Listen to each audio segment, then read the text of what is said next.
2.5 point favorites.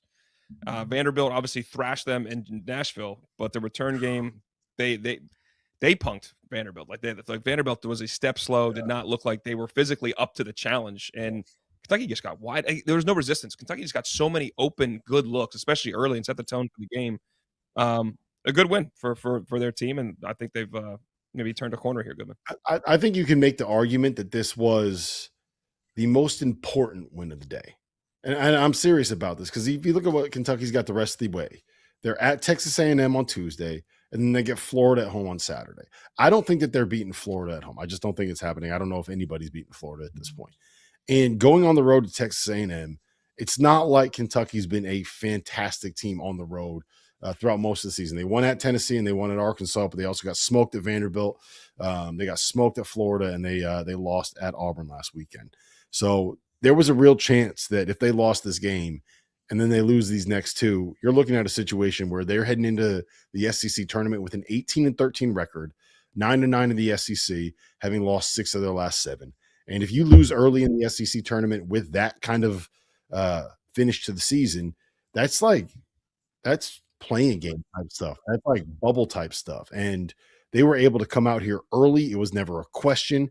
I was excited to watch this game, and then it was on like the backup screen by about the 10-minute mark of the first half because they were up by 20 early on. Colin Chandler caught fire. Tagovailoa had 23 again. So I think this was quietly a very, very, very important win for Kentucky.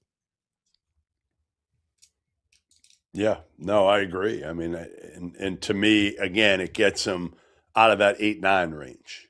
That's the biggest thing it does for Kentucky. It kind of locks them in, to me, most likely to like a 6, at worst case, probably a 7 at this point. But yeah, Colin Chandler, man, I can't say enough about it. He's been awesome this year for the most part. And we talked to him earlier today, and, you know, you could tell his confidence is back. He went through a little bit of a rough patch, but these guys are playing hard consistently now. And Owe was awesome defensively. Early in the game, they set the tone. Chandler was terrific making threes. And Vandy doesn't look like the same team. Duke Miles doesn't look like the same player he was pre-injury. And I think actually not having Frankie Collins right now really, really hurts them in terms of a guy coming off the bench that can help them at the point and take some of the pressure off of Tyler Tanner. Yeah, I concur. All right, let's get to the toast of the night here. Dauster, do you want to fire away first here? I can fire away first. My toast of the night is going to go to Alex Karaban, 4-year player, was in the program for 5 years, had his senior night, got the Huskies